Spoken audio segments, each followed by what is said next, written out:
Viewers break तो बाद तुहाडा सब दा निੱਘਾ स्वागत है प्रोग्राम सचो सच विच जी। डॉक्टर साहब असीं पहले जो सैगमेंट सन जिस तरह कि सियासी इशू ते नाल जो लिखतां सी साडे दर्शकां दीआं ਆਪਾਂ ਆਪਾਂ ਦਰਸ਼ਕਾਂ ਨਾਲ ਸਾਂਝੀਆਂ ਕੀਤੀਆਂ ਨੇ। ਇਸ ਵਾਲੇ ਸੈਕਸ਼ਨ ਵਿੱਚ ਅਸੀਂ ਗੁਰਬਾਣੀ ਦੀਆਂ ਵਿਚਾਰਾਂ ਤੁਹਾਡੇ ਤੋਂ ਸੁਣਾਂਗੇ। ਜੀ ਡਾਕਟਰ ਸਾਹਿਬ ਕੀ ਕਹਿਣਾ ਚਾਹੋਗੇ? ਦੇਖੋ, ਰੱਬ ਨਾਲ ਮਿਲਣਾ, ਰੱਬ ਨੂੰ ਪਾਣਾ ਤੇ ਇਸ਼ਕ ਦੀ ਖੇਡ ਹੈ ਜੀ। ਔਰ ਜਿਵੇਂ ਇੱਕ ਪੰਜਾਬੀ ਦਾ ਕਪਲੇਟ ਹਮੇਸ਼ਾ ਮੇਰੀਆਂ ਯਾਦਾਂ ਦੇ ਵਿੱਚ ਰਿਹਾ ਕਿ ਇਹ ਵੀ ਇਸ਼ਕ ਦਾ ਇੱਕ ਪੜਾਅ ਸਮਝੀ, ਪ੍ਰੀਤਮ ਆਪਣਾ ਜਿੱਥੇ ਰਿਝਾਈ ਦਾ ਏ, ਭਾਵੇਂ ਦੁੱਖ ਹੋਵੇ ਭਾਵੇਂ ਸੁੱਖ ਹੋਵੇ, ਉਹਦੇ ਹੁਕਮ ਵਿੱਚ ਸ਼ੁਕਰ ਮਨਾਈਦਾ ਹੈ। Very nice. ਹੁਣ ਜੇ ਅਸੀਂ ਈਵਨ ਜਦੋਂ ਅਸੀਂ ਸੂਫੀਆਂ ਵੱਲ ਦੇਖਦੇ ਹਾਂ ਤੇ ਬੇਸ਼ੱਕ ਮੁਰਸ਼ਦ ਦਾ ਕਨਸੈਪਟ ਹੈ ਉਹਨਾਂ ਦਾ, ਲੇਕਿਨ ਹੁੰਦਾ ਕੀ ਹੈ ਜਦੋਂ ਬੁੱਲੇ ਸ਼ਾਹ ਆਪਣੇ ਮੁਰਸ਼ਦ ਬਾਰੇ ਗੱਲ ਕਰਦੇ ਨੇ ਕਿ ਭਾਈ ਤੁਸੀਂ ਉੱਚੇ ਹੋ, ਉੱਚ ਦੇ ਰਹਿਣ ਵਾਲੇ ਹੋ, ਮੈਂ ਕਸੂਰ ਦਾ ਰਹਿਣ ਵਾਲਾ, ਕਸੂਰਵਾਰ, ਨੀਵੀਂ ਜ਼ਾਤ, ਇਹ ਆਪਣੀ ਹਉਮੈ ਨੂੰ, ਆਪਣੇ ਆਪ ਨੂੰ ਸਰੈਂਡਰ ਕਰ ਦੇਣੇ, ਆਪਣੇ ਆਪ ਨੂੰ ਹਵਾਲੇ ਕਰ ਦੇਣੇ। ਤੇ ਜਦੋਂ ਤੁਸੀਂ ਆਪਣਾ ਆਪ ਲੜਾਈ ਤਾਂ ਉਸ ਹੁਮ ਦੀ ਹੈ, ਉਸ ਈਗੋ ਦੀ ਹੈ, ਉਸ ਨਫਸ ਦੀ ਹੈ, ਜਿਹਨੂੰ ਬੁੱਲਾ ਕਹਿੰਦਾ ਵੀ ਤੁਸੀਂ ਹੋਰ ਸਾਰਾ ਕੁਝ ਲੱਭਦੇ ਫਿਰਦੇ ਹੋ, ਲੜ ਰਹੇ ਹੋ ਇਸ ਗੱਲ ਤੇ, ਪਰ ਤੁਸੀਂ ਕਦੇ ਆਪਣੇ ਨਫਸ ਦੇ ਨਾਲ ਤਾਂ ਲੜੇ ਹੀ ਨਹੀਂ, ਆਪਣੀ ਹਉਮੈ ਦੇ ਨਾਲ ਤਾਂ ਲੜੇ ਹੀ ਨਹੀਂ ਜੀ। ਔਰ ਜਦੋਂ ਤੁਸੀਂ ਆਪਣੀ ਇਸ ਹਉਮੈ ਨੂੰ ਸਰੈਂਡਰ ਕਰ ਦਿੰਦੇ ਹੋ ਪਿਆਰੇ ਦੇ ਸਾਹਮਣੇ, ਰੱਬ ਦੇ ਸਾਹਮਣੇ, ਰੱਬ ਦੇ ਨਾਲ ਤੁਹਾਡਾ, ਰੱਬ ਦੇ ਅਸੀਂ ਬੱਚੇ ਬੱਚੀਆਂ, ਔਰ ਜਦੋਂ ਤੁਸੀਂ ਰੱਬ ਦੇ ਸਾਹਮਣੇ ਆਪਣਾ ਆਪਾ ਰੱਖ ਦਿੰਦੇ ਹੋ ਤੇ ਫਿਰ ਰਿਸ਼ਤਾ ਇਹ ਬਣ ਜਾਂਦਾ ਹੈ ਕਿ ਜੇ ਤੂੰ ਮੇਰਾ ਹੋਏ ਰਹਿ ਸਭ ਜਗ ਤੇਰਾ ਹੋਏ। ਫਿਰ ਤਾਂ ਤੁਹਾਡੇ ਚੋਂ ਜਦੋਂ ਕੰਧ ਹੀ ਟੁੱਟ ਗਈ ਉਸ ਹਉਮੈ ਦੀ, ਜਿਹਨੂੰ ਗੁਰੂ ਨਾਨਕ ਸਾਹਿਬ ਨੇ ਫਰਮਾਇਆ ਸੀ ਕਿ ਕਿਵ ਸਚਿਆਰਾ ਹੋਈ ਹੈ, ਕਿਵ ਕੂੜਾ ਟੁੱਟਿਆ ਪਾਲ, ਹੁਕਮ ਰਜ਼ਾਈ ਚੱਲਣਾ, ਨਾਨਕ ਲਿਖਿਆ ਨਾਲ, ਕਿ ਕਿਵੇਂ ਸੱਚੇ ਹੋਣਾ, ਕਿਵੇਂ ਝੂਠ ਦੀ ਕੰਧ ਤੋੜਨਾ। ਤੇ ਜਦੋਂ ਟੁੱਟ ਜਾਂਦੀ ਹੈ ਤੇ ਫਿਰ ਇਹ ਗੱਲ ਦੀ ਸਮਝ ਆ ਜਾਂਦੀ ਹੈ ਕਿ ਹੁਕਮ ਦੇ ਵਿੱਚ ਜਿਉਣਾ, ਰਜ਼ਾ ਦੇ ਵਿੱਚ ਰਹਿਣਾ, ਉਹਦਾ ਭਾਣਾ ਮੰਨਣਾ, ਜੋ ਮਿਲ ਗਿਆ ਉਸ ਦੇ ਲਈ ਸ਼ੁਕਰਗੁਜ਼ਾਰੀ ਕਰਨਾ, ਔਰ ਜੋ ਮਿਲ ਗਿਆ ਉਸ ਦੇ ਨਾਲ ਸੰਤੋਖ ਕਰਨਾ, ਔਰ ਇਹੀ ਜ਼ਿੰਦਗੀ ਦਾ ਅਮਲ ਬਣ ਜਾਂਦਾ ਹੈ। ਔਰ ਇਸੇ ਨੂੰ ਹੀ ਫਿਰ ਰੱਬ ਦੀ ਇਬਾਦਤ ਕਹਿੰਦੇ ਨੇ। ਕੋਈ ਇਬਾਦਤ ਦਾ ਮਤਲਬ ਚਿੱਲੇ ਕੱਟਣਾ ਨਹੀਂ ਹੈ ਕਿ ਤੁਸੀਂ ਪੁੱਠੇ ਲਟਕ ਰਹੇ ਹੋ, ਸਮੁੰਦਰ 'ਚ ਵੜ ਗਏ, ਪਾਣੀ 'ਚ ਵੜ ਗਏ, ਸਾਹ ਉੱਪਰ ਚੜਾ ਲਿਆ ਜਾਂ ਦੂਜਾ ਕਰ ਲਿਆ। ਅਲਟੀਮੇਟਲੀ ਮਤਲਬ ਤਾਂ ਇਹੀ ਹੈ ਵੀ ਤੁਸੀਂ ਰੱਬ ਦੇ ਸਾਹਮਣੇ, ਤੁਹਾਡੀ ਮੈਂ ਟੁੱਟ ਗਈ, ਤੁਸੀਂ ਉਸ ਹੁਕਮ ਦੀ ਖੇਡ ਨੂੰ ਸਮਝ ਲਿਆ। ਔਰ ਅੱਜ ਜਿਹੜਾ ਸ਼ਬਦ ਅਸੀਂ ਵਿਚਾਰ ਅਧੀਨ ਲਿਆਂਦਾ, ਇਹ ਬੜਾ ਸ਼ਬਦ ਹੈ, ਜਿਹੜੇ ਵੀ ਇਸ ਪਿਆਰ ਦੀ ਖੇਡ ਦੇ ਪਾਂਧੇ ਨੇ ਉਹਨਾਂ ਦਾ ਬੜਾ ਪਿਆਰਾ ਸ਼ਬਦ ਹੈ। ਗੁਰੂ ਰਾਮਦਾਸ ਜੀ ਦਾ ਉਚਾਰਨ ਕੀਤਾ ਹੋਇਆ ਰਾਗ ਸੂਹੀ ਦੇ ਵਿੱਚ, ਮਹੱਲਾ ਚੌਥਾ, ਘਰ ਦੂਜਾ, ਇੱਕ ਓਂਕਾਰ ਸਤਿਗੁਰ ਪ੍ਰਸਾਦ।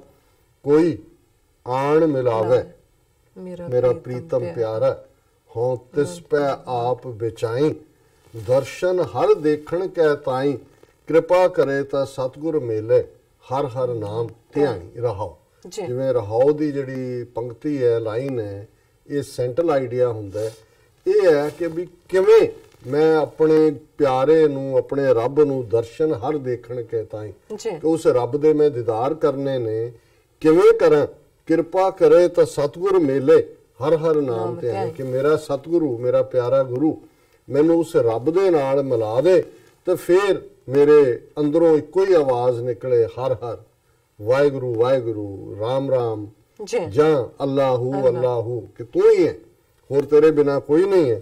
ਤੇ ਉਸ ਦੇ ਲਈ ਜਿਹੜੀ ਵੈਰਾਗ ਹੈ, ਜਿਹੜਾ ਉਸ ਦੇ ਲਈ ਅੰਦਰ ਪੀੜ ਹੈ, ਜਿਹੜਾ ਉਸ ਦੇ ਲਈ ਇੱਕ ਵਿਛੋੜੇ ਦੀ ਕਾਂਗ ਹੈ, ਕੋਈ ਆਣ ਮਿਲਾਵੇ ਮੇਰਾ ਪ੍ਰੀਤਮ, ਕੋਈ ਮੇਰੇ ਉਸ ਪ੍ਰੀਤਮ ਨੂੰ, ਮੇਰੇ ਪਿਆਰੇ ਨੂੰ, ਮੇਰੇ ਬਿਲਵਡ ਨੂੰ, ਮੇਰੇ ਲਵਰ ਨੂੰ ਕੋਈ ਲਫ਼ਜ਼, ਪਰ ਇਸ ਦਾ ਭੁਲੇਖਾ ਨਾ ਰਹੇ ਕਿ ਦਰਸ਼ਨ ਹਰ ਦੇਖਣ ਕੇ ਤਾਈ, ਇਹ ਰੱਬ ਦੇ ਦੀਦਾਰ ਦੇ ਰਸਤੇ ਦੇ ਪਿਆਰੇ ਨੇ ਕਿ ਕੋਈ ਆਣ ਮਿਲਾਵੇ ਮੇਰਾ ਪ੍ਰੀਤਮ ਪਿਆਰਾ, ਕੋਈ ਜਿਹੜਾ ਵੀ ਮਿਲਾਏ ਮੈਂ ਉਹਨੂੰ ਕੀ ਦਿਆਂ, ਹਾਂ ਤਿਸ ਪੈ ਆਪ ਵਿਚਾਈ, ਮੈਂ ਆਪਣਾ ਆਪਾ ਉਸ ਦੇ ਲਈ ਵੇਚ ਦੇ। ਔਰ ਜ਼ਾਹਰ ਹੈ ਵੀ ਇਹ ਇਸ਼ਕ ਹਕੀਕੀ ਦੀ ਗੱਲ ਹੈ, ਪਰ ਜਿਹੜੀ ਫਿਲਮੀ ਦੁਨੀਆ ਜਾਂ ਇਸ਼ਕ ਮਜ਼ਾਜੀ ਨੂੰ ਜਿਨ੍ਹਾਂ ਨੇ ਇਸ ਸਾਰੇ ਦਾ ਆਧਾਰ ਬਣਾਇਆ ਹੁੰਦਾ। ਪੰਜਾਬੀ ਦਾ ਇੱਕ ਬੜਾ ਪਪੂਲਰ ਸੌਂਗ ਸੀ ਕਿ ਮੁੱਲ ਵਿਕਦਾ ਸਜਣ ਮਿਲ ਜਾਵੇ, ਲੈ ਲਵਾਂ ਮੈਂ ਜਿੰਦ ਵੇਚ ਕੇ। ਜੀ। ਹੁਣ ਅਸਲ 'ਚ ਇਹ ਇਸ਼ਕ ਹਕੀਕੀ ਦੀ ਗੱਲ ਨੂੰ ਹੀ ਅੱਗੇ ਤੋਰਦਾ ਹੈ ਕਿ ਜਦੋਂ ਤੁਸੀਂ ਉਸ ਇਸ਼ਕ ਹਕੀਕੀ ਦੇ ਨਾਲ ਜੁੜ ਜਾਂਦੇ ਹੋ ਫਿਰ ਤੁਹਾਡਾ ਆਪਣਾ ਤਾਂ ਕੁਝ ਹੁੰਦਾ ਹੀ ਨਹੀਂ ਹੈ। ਤੁਸੀਂ ਫਿਰ ਮੇਰਾ ਪ੍ਰੀਤਮ ਕਹੋ ਮਿਲੇ ਕਿਸ ਗਲੀ ਦੇ ਵਿੱਚ ਮੇਰਾ ਪਿਆਰਾ ਮਿਲੇਗਾ। ਤੇ ਗੁਰੂ ਰਾਮਦਾਸ ਜੀ ਯਾਦ ਕਰਵਾਉਂਦੇ ਨੇ ਜਦੋਂ ਫਿਰ ਤੁਸੀਂ ਉਹਦੀ ਰਜ਼ਾ ਦੇ ਵਿੱਚ ਆ ਜਾਂਦੇ ਹੋ, ਉਸ ਦੇ ਪਿਆਰ ਦੇ ਵਿੱਚ ਆਪਣਾ ਆਪਾ ਰੱਖ ਦਿੰਦੇ ਹੋ, ਫਿਰ ਸੁੱਖ ਤੇ ਦੁੱਖ ਦੀ ਵੀ ਪਰਵਾਹ ਨਹੀਂ ਹੁੰਦੀ। ਇਹ ਨਹੀਂ ਹੁੰਦੀ ਕਿ ਵੀ ਤੁਹਾਨੂੰ ਕੁਝ ਮਿਲਿਆ ਤੇ ਤੁਹਾਡਾ ਦਿਮਾਗ ਖਰਾਬ ਹੋ ਗਿਆ, ਨਹੀਂ ਮਿਲਿਆ, ਰੱਬਾ ਤੂੰ ਕਾਹਦਾ ਰੱਬ ਹੈ, ਤੂੰ ਕੀ ਦਿੱਤਾ, ਤੂੰ ਮੇਰੇ ਗੋਡੇ ਹੀ ਠੀਕ ਨਹੀਂ ਕਰਦਾ, ਤੂੰ ਮੇਰੇ ਸਿਰ ਦਰਦ ਨਹੀਂ ਠੀਕ ਕਰਦਾ, ਨਹੀਂ ਮੈਂ ਕੀ ਖੱਟਿਆ। ਇਹ ਨਹੀਂ ਹੁੰਦਾ। ਫਿਰ ਹੁੰਦਾ ਜੇ ਸੁੱਖ ਦੇ ਤਾਂ ਤੁਝੇ ਆਰਾਧੀ, ਦੁੱਖ ਵੀ ਤੁਝੇ ਧਿਆਈ, ਜੇ ਭੁੱਖ ਦੇ ਤਾਂ ਇਤ ਹੀ ਰਾਜਾਂ, ਦੁੱਖ ਵਿੱਚ ਸੂਖ ਮਨਾਈ, ਤਨ ਮਨ ਕਾਟ ਕਾਟ ਸਭ ਅਰਪੀ, ਵਿੱਚ ਅਗਨੀ ਆਪ ਜਲਾਈ, ਪੱਖਾ ਫੇਰੀ ਪਾਣੀ ਢੋਵਾਂ, ਜੋ ਦੇਵੇਂ ਸੋ ਖਾਈ, ਨਾਨਕ ਗਰੀਬ ਟਹਿ ਪਿਆ ਦੁਆਰੇ, ਹਰ ਮੇਰ ਲਿਓ ਵਡਿਆਈ। ਕਿ ਸੁੱਖ ਵੀ ਤੇਰਾ ਹੈ, ਦੁੱਖ ਵੀ ਤੇਰਾ ਹੈ। ਜੇ ਤੂੰ ਮੇਰਾ ਤਨ ਔਰ ਮਨ ਇਹਨੂੰ ਕੱਟ ਲੈ, ਟੁਕੜੇ ਟੁਕੜੇ ਕਰ ਦੇ ਔਰ ਅੱਗ ਦੇ ਵਿੱਚ ਵੀ ਸਾੜ ਦੇ, ਤੇ ਮੈਂ ਫਿਰ ਵੀ ਤੇਰੀ ਸੇਵਾ ਦੇ ਵਿੱਚ ਮੈਂ ਪੱਖਾ ਫੇਰਾਂ, ਮੈਂ ਤੇਰੇ ਲਈ ਪਾਣੀ ਢੋਵਾਂ, ਜੋ ਤੂੰ ਮੈਨੂੰ ਦੇ ਮੈਂ ਉਹੀ ਕਰਾਂ। ਔਰ ਹੇ ਵਾਹਿਗੁਰੂ ਇਹ ਰਹਿਮਤ ਕਰ, ਨਾਨਕ ਗਰੀਬ ਢਹਿ ਪਿਆ ਦੁਆਰੇ। ਚੌਥੇ ਪਾਤਸ਼ਾਹ ਫਰਮਾਉਂਦੇ ਨੇ ਕਿ ਮੈਂ ਤੇਰੇ ਦੁਆਰ ਦੇ ਉੱਤੇ ਆ ਕੇ ਢਹਿ ਪਿਆ, ਕਿ ਮੈਂ ਸਾਰੇ ਮਾਣ ਤਾਣ ਸਭੋ ਭੱਜੇ ਆਸਰਾ, ਚੁੱਕੇ ਸਭ ਅਸਰਾਓ, ਚੀਤ ਆਵੇ ਉਸ ਪਾਰ ਬ੍ਰਹਮ ਲਗੇ ਨਾ ਤਾਤੀ ਵਾ।